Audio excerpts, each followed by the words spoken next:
পারে না। বাসলে ভালো কেউ কি এমন পাষাণ হয়ে যায় যে নিজের সুখে মনের মানুষটাকেই মেরে যায়।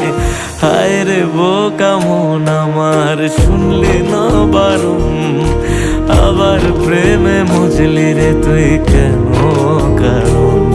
পিয়া